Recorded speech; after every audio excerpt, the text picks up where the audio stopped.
Muy buenas noches, gracias por la sintonía. Hoy vamos a hablar de un poco, digamos, lo que tendría que ser la secuela natural del debate anterior que tuvimos, que fue sobre el contrabando. Porque el contrabando en realidad forma parte de un fenómeno más grande que es el mercado negro.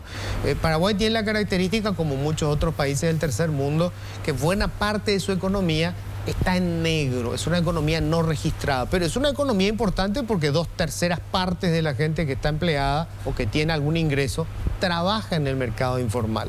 Entonces la clave es conocer ese mercado negro, ese mercado informal, qué dimensiones tiene, cuáles son sus características, qué posibilidades hay de convertir eso en un mercado formal.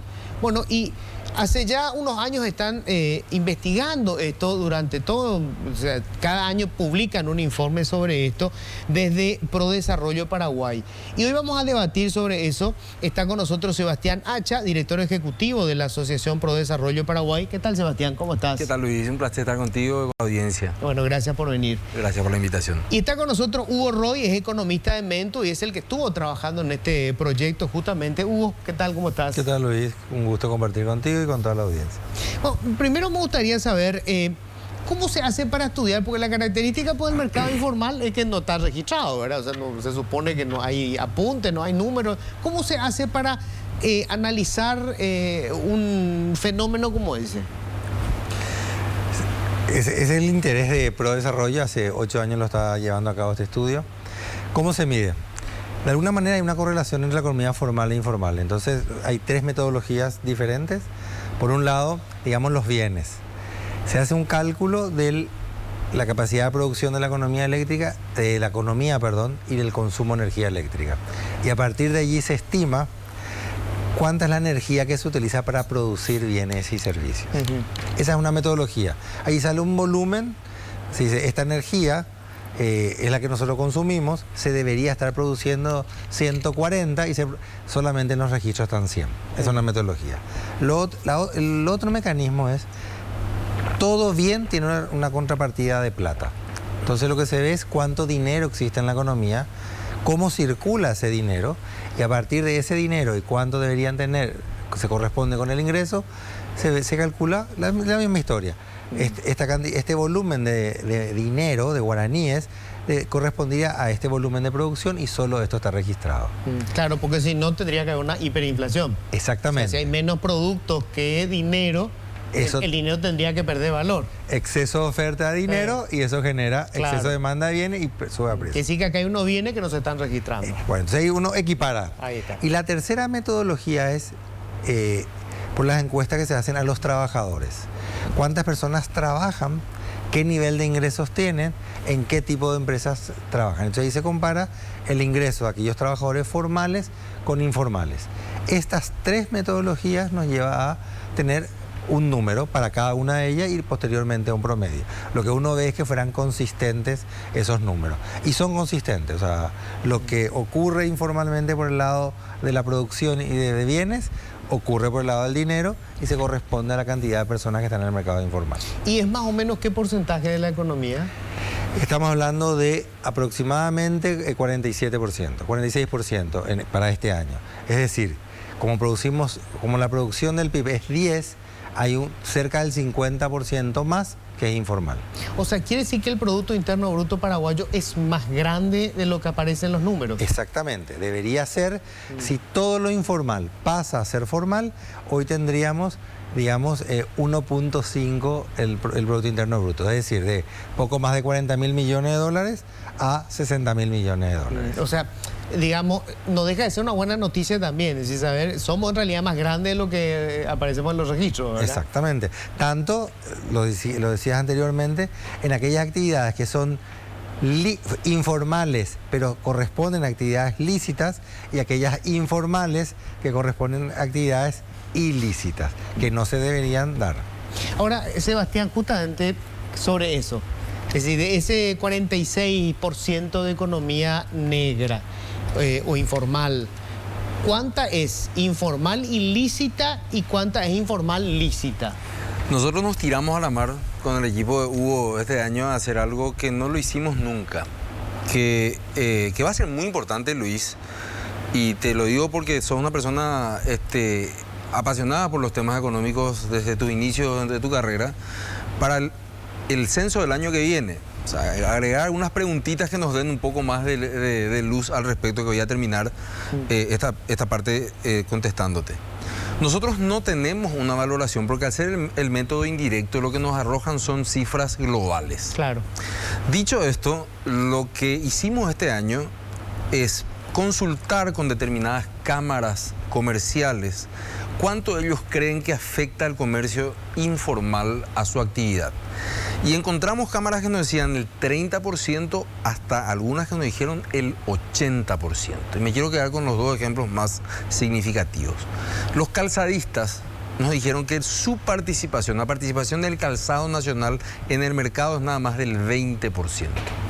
Eso quiere decir que hay un 80% de calzados que ingresan de una manera irregular o sospechosa. Podemos decir que burlando por lo menos algunas de las normas establecidas para el correcto registro de esta actividad. ¿Los calzadistas son los que fabrican calzados a nivel aquí local? En el Paraguay? ¿Y lo sí. que se importa?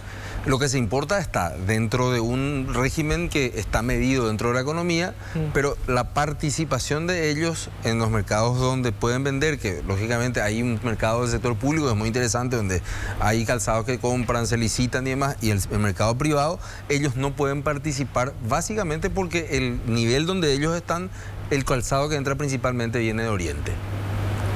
Entonces, para ellos, su competencia directa es un mercado no premium, donde pueden vender, donde podrían estar participando, pero ese mercado premium está atestado de productos de contrabando, los cuales no le pueden hacer precio.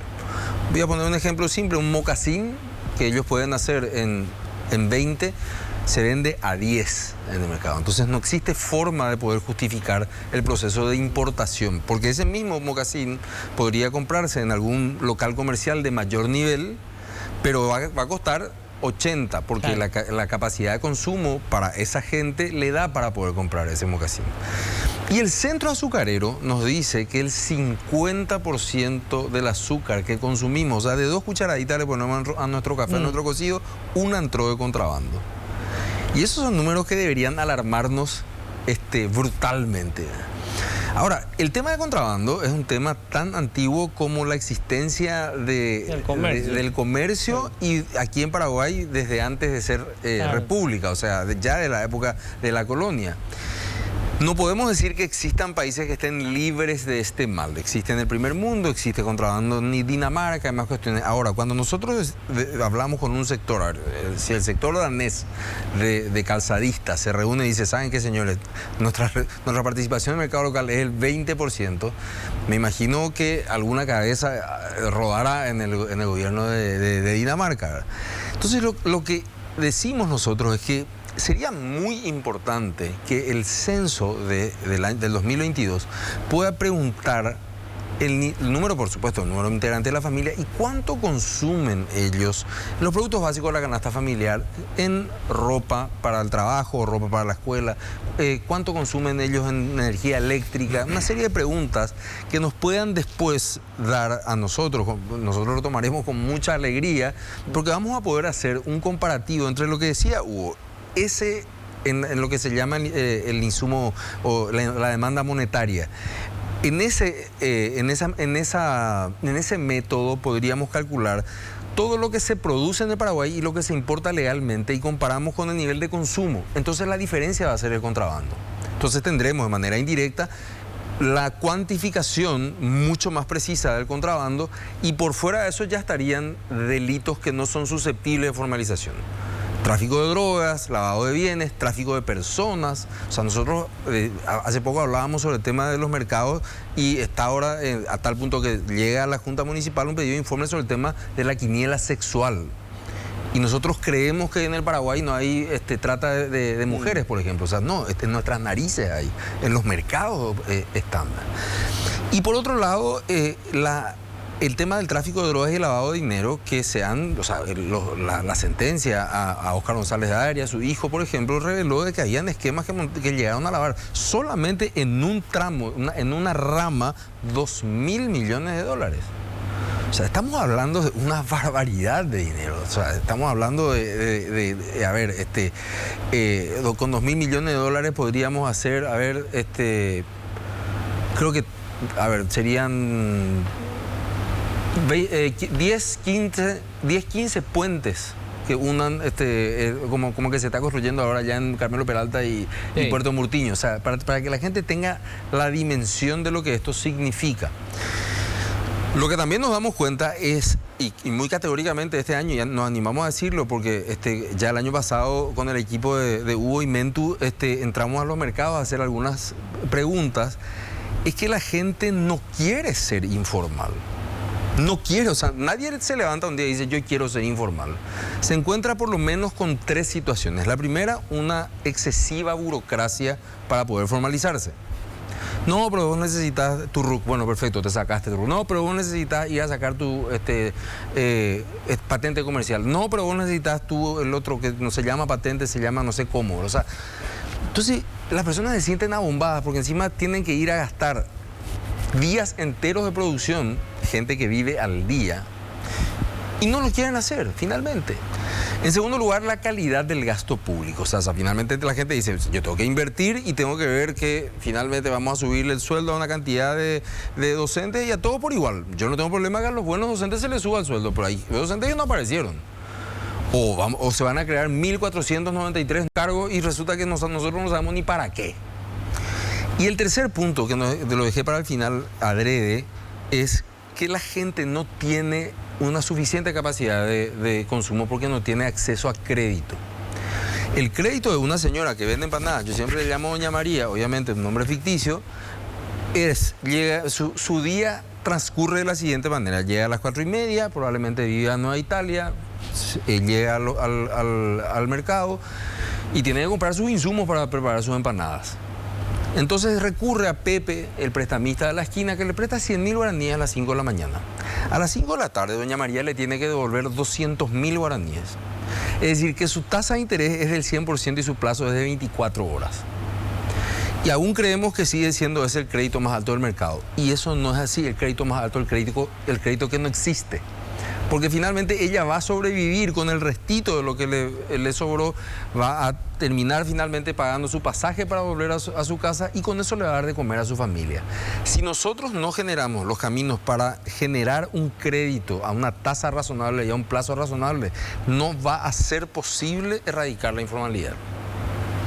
Hugo, de todo lo que vieron, ¿cuál te parece a vos que es el elemento digamos, clave para pasar de la informalidad a la formalidad? Recién estaba diciendo Sebastián, ¿verdad? Bueno, toda la burocracia para que vos tengas tu RUC. Alguien me decía hace poco, quise abrir, tiene un pequeño comercio, dice, vino alguien que quiso poner plata y para convertirme en una SA o en lo que fuera, el chorizo de cosas que tenía que hacer, le dije al tipo, ¿sabes qué? Gracias, viejo, me hubiese encantado que aporte, pero seguimos nomás con el comercio chiquitito, o sea, la burocracia. Pero ¿cuál es el elemento más importante? ¿Es la plata? ¿Es conseguir el capital? ¿Es toda la burocracia? ¿O es el desconocimiento de cómo hacer para pasar? Porque mucha gente no tiene idea tampoco cómo hacer para pasar de la informalidad a la formalidad. Son las dos cosas. Cuando digo las dos cosas me refiero, por un lado tenemos que evitar, o sea, superar el problema de la exclusión. Y lo segundo, tenemos que superar el problema del escape. ¿Qué es exclusión? Tenemos un sistema público que tiene ciertas instituciones que excluyen a personas a través del no acceso a información, por ejemplo. O sea, a mí me es fácil conseguir información, sé a quién preguntarle, o sea, a quién pagarle para que pregunte, pero en cambio una persona del Mercado 4 o de un sur, de una zona marginal, no necesariamente tiene la forma de preguntar. Entonces se siente excluida del sistema. Lo que también ocurre es que el sistema público te excluye cuando no desarrolla tus capacidades. Cerca del 90% de las personas que tienen menos de 6 años de educación, 6 años en el sistema educativo, tienen un trabajo absolutamente informal. Y las personas que trabajan en el sector informal y que trabajan en empresas de menos de 5 personas ganan 60% menos que la misma posición en el mercado formal. Es decir, si gana 10 la persona en el mercado formal, en el mercado informal gana 4. ¿Verdad? Entonces, el sistema te excluye. ¿Por qué? Porque no te da educación, porque la educación no es de calidad, accedes a un trabajo de mala calidad, ganas poco, seguís en contexto de pobreza, te enfermas, no tenés forma de curarte, no tenés seguridad social. Entonces, es un círculo que uno tiene que romper con desarrollando capacidades o incluyendo a las personas del mercado informal al sistema a través de educación, salud, acceso a información y facilitar lo más posible el acceso a los servicios públicos. O sea, es decir, por ejemplo, que te pidan una fotocopia o una fotocopia autenticada. O sea, será 10.000, 15.000, 20.000 guaraníes, pero ahí está un escribano, son horas. El otro elemento es el escape. ¿Cuándo el escape? Porque a mí me resulta más barato irme al mercado informal que quedarme en el mercado formal. El ejemplo que dio Sebastián, el tema de créditos, por ejemplo. Es cierto que la tasa de interés es más baja en el sistema formal que en el informal. Pero si yo soy una persona que estoy en el mercado informal, por ejemplo, en el mercado 4, yo no tengo historial crediticio. Yo no tengo una patente adecuada, pues estoy pagando una tasa, o a lo mejor estoy pagando informalmente. No tengo tiempo porque yo soy el gerente de compras, soy el gerente de financiero, soy el gerente de ventas, yo soy todo. Entonces, irme 1 o 2 días a hacer trámites adecuados tiene un costo muy elevado. Entonces, cuando el costo de ser formal es muy elevado, lo que la gente hace es se escapa y va al mercado informal, creyendo que la relación costo-beneficio más adecuada es mejor en el corto plazo, pero en el largo plazo como sociedad perdemos en el sector informal. ¿Por qué? Para mí la mejor figura es, la buena noticia, como bien lo decía al inicio, es que la economía puede crecer en un 40%, 45%, ¿verdad? O sea, es decir, si hoy tenemos 40.000, vamos a tener 60.000 millones de PIB. Pero la mala noticia es que al tener esa desigualdad entre dos mercados, formal e informal, es como tengamos un auto con 2 ruedas infladas de un lado y 2 ruedas absolutamente desinfladas del otro lado. Se puede avanzar, pero se avanza más lentamente. ¿Por qué se avanza más lentamente? Porque la producción no es eficiente. Por ejemplo, los insumos que se compran en el mercado informal pueden tener problemas de calidad, porque se incrementa la pobreza y las brechas sociales. ¿Por qué? Por los salarios que comentaba, 60% en empresas pequeñas, 20% más bajo en empresas grandes, porque no hay seguridad social, entonces la gente se vuelve más vulnerable y se deteriora más. El sistema financiero no se profundiza. Si nosotros miramos, el sistema financiero está en sectores formales, urbanos. Entonces la economía crece muy lentamente porque el costo de la economía informal es muy elevado para el todo también, ¿verdad? Ahora, ¿cómo empezamos a solucionar esto? Nosotros tuvimos una discusión acá con los que estaban queriendo llevar adelante una ley de desempleo, seguro de desempleo. Y yo le decía, me parece fantástico, pero resulta que si 1/3 nomás de los trabajadores son formales, nosotros vamos a estar trabajando en una ley para 1/3 de los trabajadores, porque los informales se quedan sin empleo y nadie le va a pagar. Es lo mismo que pasa con el tema del sistema de jubilación en Paraguay, que solamente le beneficia a 1 de cada 10 trabajadores. Y cuando vamos a subsidiar la jubilación, como pasa con la caja fiscal, le estamos subsidiando a ese 1%, le estamos subsidiando entre todos. Entonces no tiene sentido. Le digo, ¿cómo hacemos primero para formalizar al trabajador? Y acá Pedro Ayey mencionaba algo que era muy interesante. Decía, cuando decidieron formalizar al trabajador doméstico, nosotros les advertimos que eso podía tener un costo. O sea, si vos le obligas a que pague la gente un salario que no puede pagar, porque esa no es la realidad de la economía, lo que va a pasar es que la gente que tenemos registrada ahora en el seguro se va a borrar. Porque el empleador le va a decir, yo lo que te puedo pagar es tanto. Ahora la ley dice que con ese salario yo no te puedo inscribir en el IPS, te voy a tener que sacar. Y efectivamente, se desplomó el registro de los trabajadores domésticos en el Instituto de Previsión Social.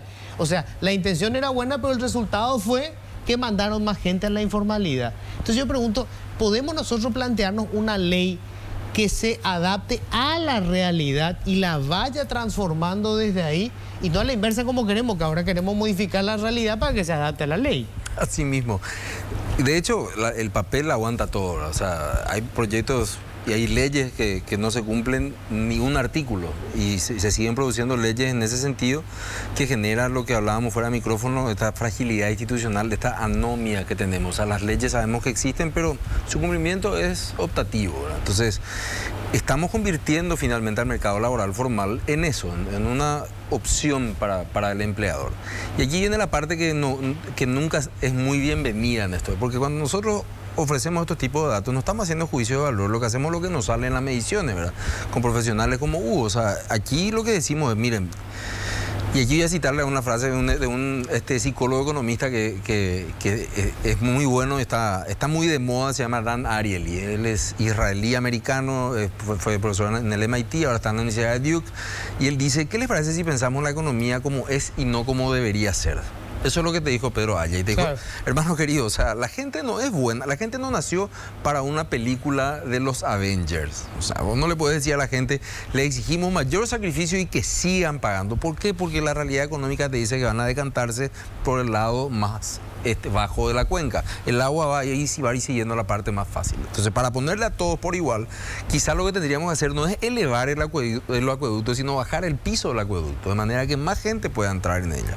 Y para ello no son suficientes los castigos. Hace poco se penalizó, por ejemplo, el contrabando de tomate. O sea, hoy en día en la República del Paraguay tiene una mayor pena meter 1 kilo de tomate de contrabando que 1 kilo de uranio enriquecido, por ejemplo. O sea, entonces vos decís, ¿por qué fue? Y por la capacidad de lobby que tuvieron los tomateros, etc. O sea, son normas que no tienen sentido a la larga.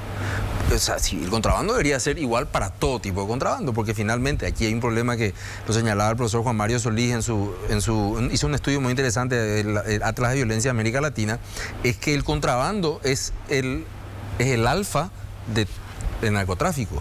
Abierta la ruta, lo que cambia el peaje. Hoy paso un vino, mañana paso un queso, pasado mañana paso marihuana, traspasado paso precursores de efedrina, después ya estoy pasando cocaína. ¿Por qué? Porque las personas que están allí han demostrado, como dice Ariely, que la economía no es como debe ser, la economía es como es. La gente se decanta por esa parte más fácil.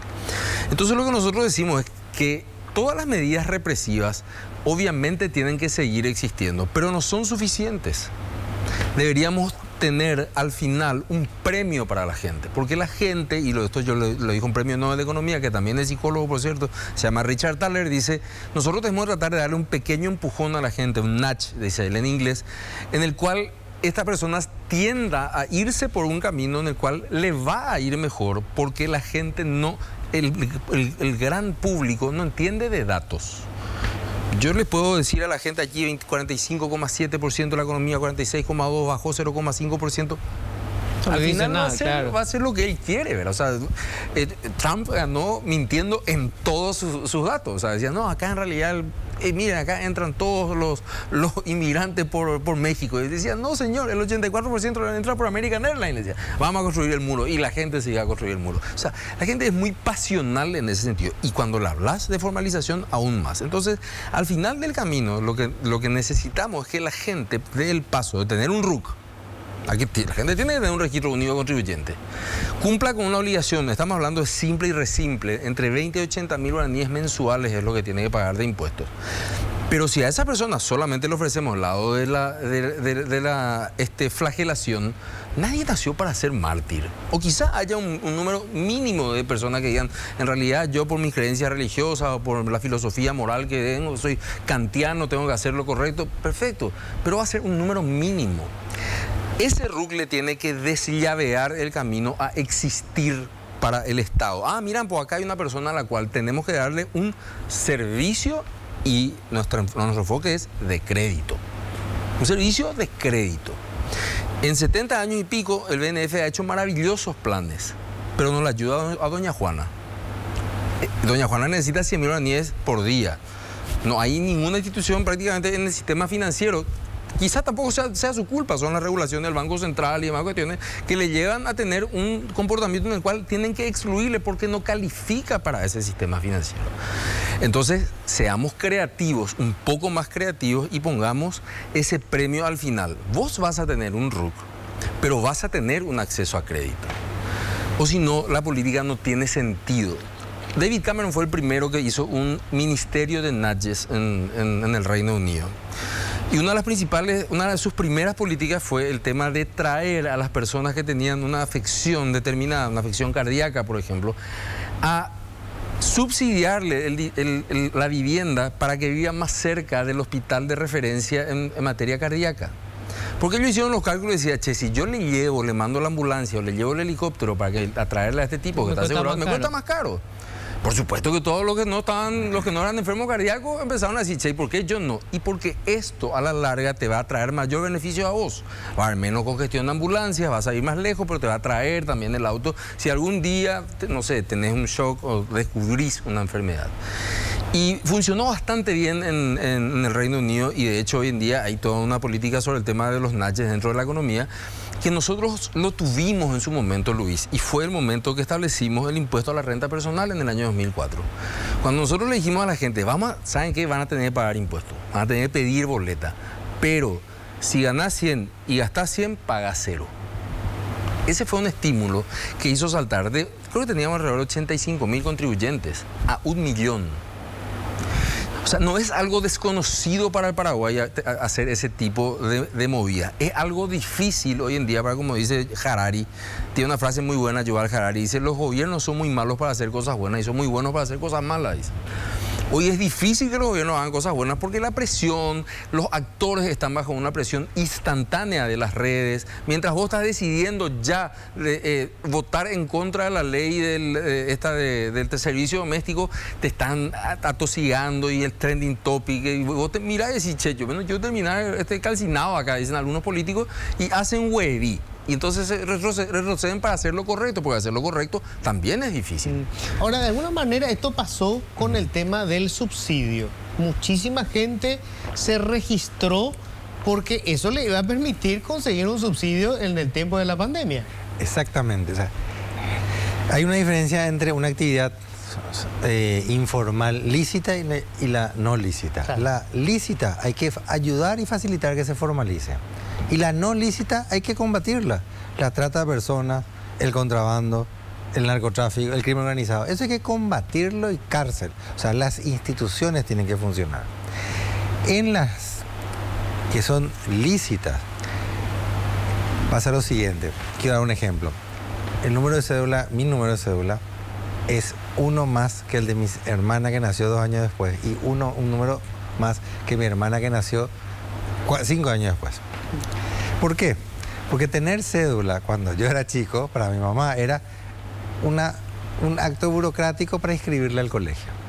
¿Verdad? Entonces le escribió a los 3... Claro, cuando ya se fue a formar fila, formó fila por los 3 hijos. Entonces tenemos correlativo. Sí. Y en muchas familias de mi generación pasa eso, ¿verdad? ¿Por qué? Porque para mamá la cédula probablemente era un acto burocrático. ¿Cuál fue la respuesta que en el Mercado 4 nos dieron de por qué la gente no tiene RUC? Y decía, el RUC es para Chuchi, no es para nosotros los pobres. ¿Qué quiero decir con esto, con estos 2 ejemplos? De alguna manera nosotros tenemos que decirle, ser formal es un derecho. Yo te facilito y te acerco a que vos accedas a ese derecho. Y una vez que accedas al derecho, tenés una serie de beneficios y una serie de compromisos. ¿Qué fue lo que pasó con el subsidio? La gente se fue, recibió el subsidio, pero para eso tenía que estar registrada. Y a partir de ahí, ¿qué surgió? La tensión con el tema de la seguridad social. El problema la semana pasada. Porque la gente dice, si soy formal, tengo seguridad social. Si no soy formal, no tengo seguridad social. Y lo que nosotros tenemos que hacer es facilitar a que todos seamos formales, así como en su momento se facilitó que todos tengamos cédula. Y hoy es mi carnet de identificación. Yo soy ciudadano y soy persona gracias a mi cédula. La formalidad es exactamente lo mismo. Yo así debo acceder a todas las cosas. Entonces, ¿qué hacer inmediatamente? Abaratar los costos para que la gente sea formal. O sea, simple y resimple es un gran paso. Pero el papeleo para ello tiene que ser simplificado. Y todas las instituciones públicas lo tienen que hacer. Vos venís por primera vez, te facilito y te doy premio inclusive. Como el ejemplo que dio Sebastián anteriormente, el impuesto a la renta. Pero las instituciones públicas tienen que facilitar el acceso a los formales legales y tienen que combatir rabiosamente los informales con actividades ilícitas. Ahora, el tema de la tecnología, ¿verdad? Si parece todavía que nosotros creemos que solamente pueden aplicar tecnología Estado, qué sé yo, Corea del Sur. ¿por qué no podemos, por ejemplo, con el tema de la formalización, obviamente la cuestión digital, de hecho, permitió a muchísima gente registrarse a través del teléfono, con toda la protesta que se hizo, cómo van a plantear el teléfono, qué va a saber doña Juana. Finalmente la mayoría de la gente se registró a través del teléfono y cobró a través de la billetera electrónica el subsidio. Sí. O sea, quiere decir que sí funciona. ¿Por qué no se detectaron fraudes. Y se detectaron fraudes también. O sea, funcionó la herramienta. ¿Por qué uno tiene que ir a una oficina pública y hacer un trámite ante un funcionario que no te quiere atender? Si vos podrías inscribirte en el teléfono para pasar a ser transparente. ¿Sabes qué yo digo, Luis? Certificado de vida y residencia. Me tengo que ir a la comisaría, llenar una solicitud, entregar la fotocopia de 2 cédulas. Ese es un punto en Google Maps. Y la comisaría sabe que yo vivo en ese lugar hace 25 años. Sí. Tengo que hacer ese trámite. Eso, pues, la tecnología lo puede permitir y facilitar. Entonces, ¿por qué no incorporamos ese comportamiento? Eso es abaratar costos. Hay 2 buenas noticias al respecto. Primero, yo soy uno de los convencidos de que ese proceso de obligar a la formalización a cambio de dar un beneficio muy concreto como fue el proyecto PTO 1, 2, 3 y creo que ahora ya va por el 4, hizo que mucha gente quizá que tenía RUC dijeron, mira, ya tengo RUC, ahora sí voy a poder hacer lo que puedo. Hoy nuestras estimaciones para este año es que baja la economía por primera vez en la medición en 8 años. Asterisco y pie de página. Esto considerando que el año pasado en pandemia fue una tragedia. Claro. Fue una tragedia. Pero podríamos haber seguido ese camino y no lo estamos haciendo. Entonces, creo que algunas instituciones entendieron de que utilizar la tecnología es altamente beneficioso. El estudio que el año pasado ya lo comentábamos con Hugo, al que Mentu accedió, habla de un 95% de penetración de teléfonos smartphone en el Paraguay. No me equivoco, gente, ¿eh? 95 de 100 personas tienen un smartphone. Eso no significa que tenga todo el tiempo señal, no significa que todo el tiempo tenga paquete de datos suficientes, pero tienen ya la herramienta en la mano. Si nosotros nos atrevemos a dar el paso siguiente, es utilizar para este tipo de transacciones que son pequeñas, donde hay quizá más de 2 millones de contribuyentes, que multiplicado por 20.000 guaraníes al mes da una cifra interesante, ¿verdad?, de recaudación. Y le decimos a esta gente que utilicen su teléfono más o menos de la misma manera que ellos recibían el PTU a través de la billetera electrónica, cosa que demuestra que no es que la gente es demasiado tahuilo en el Paraguay y que tenemos que cruzar la frontera con Argentina para poder hacer esta cosa. Podemos hacerlo acá y tenemos las capacidades acá. Y le decimos, ¿sabes qué? Con una foto tuya ya te pueden inscribir. Vos pones tu número de cédula, mandás tu foto. Hay programas muy buenos de perfil biométrico. De hecho, así muchos de nosotros nos inscribimos finalmente a plataformas como Amazon y otras que están rompiendo y reformando todo el comercio mundial.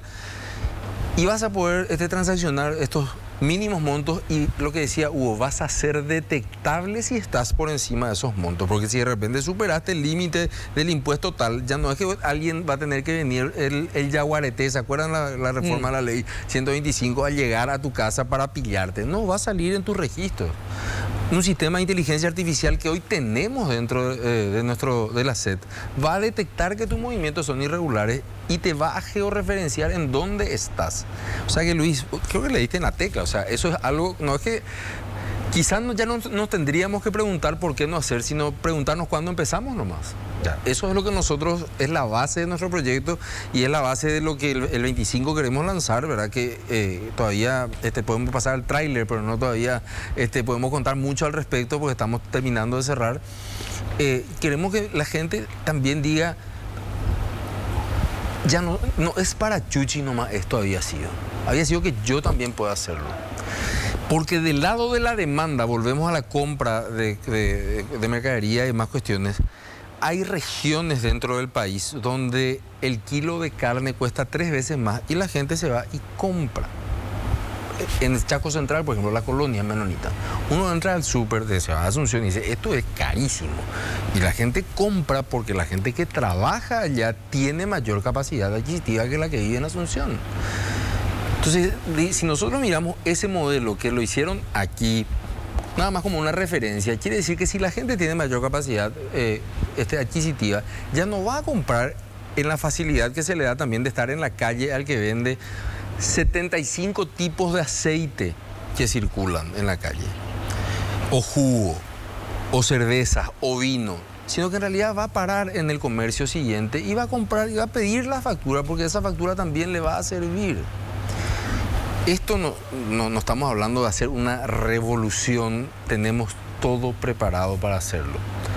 Hay que desencadenar nomás, prender la chispita de decir, yo te puedo transferir 100.000 guaraníes a condición de que vos formalices tu pequeña unidad comercial. ¿Cómo va a ser eso? Me vas a contar enseguida, después de la pausa. Brevísima pausa, ya volvemos. Bueno, vamos, decía yo, ¿cómo se hace esto de...? Bueno, hay una propuesta que entiendo van a lanzar entonces el 25 de noviembre, el próximo jueves. Que está alineada justamente a esto. Generar condiciones para que sea posible y fácil ser formal. Esa es la propuesta, porque esa es la línea de trabajo de PRO y de las empresas que forman PRO, digamos, que es decir, tratemos de identificar el problema y busquemos una solución porque es un beneficio para todos, ¿verdad? Entonces facilitemos, pero ese esfuerzo tiene que tener la contrapartida también del sector público, de las instituciones. Y obviamente una de ellas fue, como sociedad aprobamos el régimen simple y resimple, pero como sociedad y como instituciones tenemos que facilitar que una persona pueda ser formal e inscribirse sin ningún tipo de restricciones. Las facilidades que dan hoy, por ejemplo, los países, vamos a llamarlo así, del primer mundo, los países desarrollados, es que dos cosas que son fundamentales para ello. Primero, la gratuidad absoluta en el proceso de inscripción, sobre todo cuando vas a pagar impuestos. Decime que si vos querés cobrar un subsidio, bueno, entonces ahí te analicen, como cuando uno contrata, qué sé yo, un seguro médico, ahí sí tenés que pasar determinadas pruebas, qué sé yo. ¿Por qué? Porque vos estás contratando a riesgo un servicio que le puede costar más caro a tu prestador. Claro. Pero cuando vos decís, hola señor, yo quiero pagar, ahí te deberían poner una alfombra roja, digital, un sofá, invitarte un trago y prenderte una habano, ¿verdad? Eso es lo que deberían hacer, ¿verdad? Bueno, aquí no funciona todavía así. Y lo segundo es una rendición de cuentas muy clara. En la mayoría de los países del Commonwealth, y particularmente en Australia, que fue bastante viralizado, y en Inglaterra, por supuesto, el contribuyente recibe a fin de año una carta que le deja el correo y abre y dice, Su Majestad le comenta de que este año el gasto público estuvo así. Y tiene una torta y te muestra en defensa, en seguridad, en seguro médico, en educación, en no sé, infraestructura. Entonces hay un cambio en lo que se llama, algunos autores están escribiendo sobre esto, un cambio en la moral tributaria. ¿Cuál es la moral tributaria? Aquella que te dice, yo no voy a pagar los impuestos porque sé que otro va a robar. Ahora, cuando tenemos ese tipo de conversaciones, y tenemos a menudo ese tipo de conversaciones, le digo, bueno, pero si vos sabes que está haciendo mal el otro, esa es una justificación para que vos hagas un acto malo, ¿verdad? No es una justificación. Hoy, de hecho, hoy suelo escribir semanalmente un artículo en una columna digital y hoy nuevamente saltaron el tema, ¿verdad? A cuestionarme. No, pero el Estado es el responsable. Yo estoy convencido de que hay una gran responsabilidad del Estado. Ahora, si yo te digo de que de 10 trabajadores, 7 no tienen seguro del IPS, eso ya no sé si es una responsabilidad solamente del Estado. ¿Por qué? Porque dentro del ámbito empresarial donde nos encontramos trabajando con Hugo y qué sé yo, o sea, hay empresas que hacen esfuerzos enormes para estar 100% legal.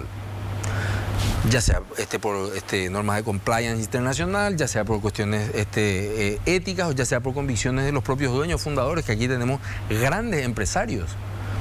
Entonces, y esa gente le paga todo y sigue siendo muy rentable su empresa porque tienen y funcionan en base a objetivos que lógicamente se pueden tomar si es que uno está dentro de ese mundo de la formalidad. Nada de esto se va a poder hacer, Luis, si es que esto tampoco no se toma a partir de un gran shock de comunicación, que es lo que vos decías, la gente no sabe y ni siquiera se plantea que abrir un panchero enfrente a la casa o vender asadito los domingos es una actividad comercial que debe tener permiso de por lo menos 3 o 4 instituciones. Porque si ahí le metes otra vez al MADES, por ejemplo, para el estudio de impacto ambiental, olvídate. Ahí tenés que ir a sacar un estudio de impacto ambiental. Todo es muy indefinido, muy conceptual. Este shock de información lo que tiene que contar es: lo que queremos meter en este telefonito es un software que te ayude y te guíe, así te lleve de la mano para que en 5 pasos estés inscrito. Punto.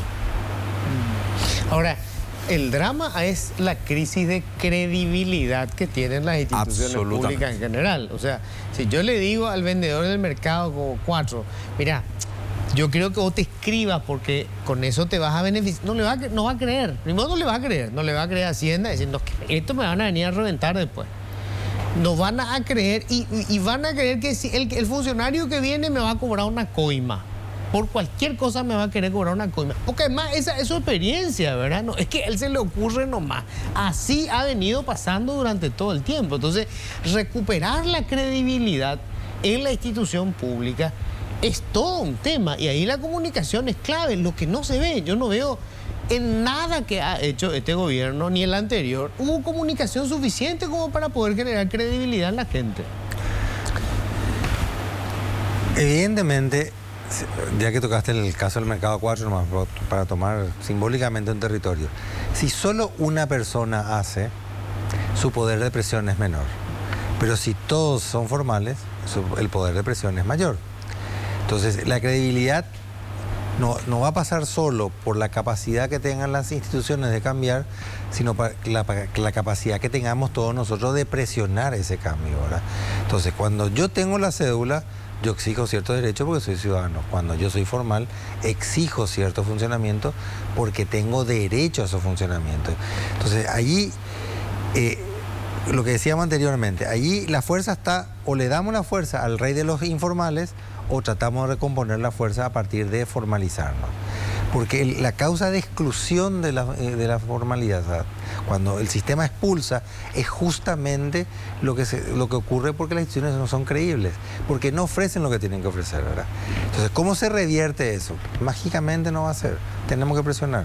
Y para ello tenemos que entrar al mercado formal y pasar. Y generar condiciones. El otro tema es, tampoco es la excusa que el sector público no puede ser formal o no puede construir credibilidad o no puede ofrecer bienes de calidad porque no tiene recursos. Los recursos los tiene. Por un lado, si supera el problema de la corrupción, según el BID, 4 puntos del PIB se gastan en corrupción o mal gasto del sector público. Y según este estudio, lo que nosotros vemos es que aproximadamente 20.000 millones, o sea, más de 20.000 millones de dólares es el sector informal. Si eso se formaliza, estaríamos teniendo aproximadamente 4% de ese monto, es decir, más o menos 1.000 millones de dólares de recursos frescos a través de los impuestos. Entonces, van a haber recursos para formalizar a la gente, para ofrecer servicios, para recuperar la credibilidad también, ¿verdad? La otra pata de lo que decía Hugo es que para recuperar la credibilidad tiene que haber un compromiso de un grupo importante del sector privado, en este caso ProDesarrollo da este paso de decir, mira, nosotros podemos juntarnos al gran grupo de gente que cascotea la labor de todas las instituciones públicas. Perfecto. O podemos hacer algo diferente, podemos tratar de mostrarle determinados trucos que no se practican en el sector público, como el de la comunicación eficaz, para que ellos puedan mejorar, por lo menos para los beneficiarios de este proyecto, una comunicación mucho más directa y dirigida. Hoy en día las redes sociales nos dan la posibilidad de saber no solamente el sexo de la persona que está recibiendo mensajes, la edad, su hábito de consumo, dónde vive, a qué escuela frecuenta, una cantidad de cuestiones que puede hacer que la comunicación de este proyecto vaya directamente a los 2.000 o 100.000 primeros destinatarios de este mensaje para empezar a generar esa condición de confianza.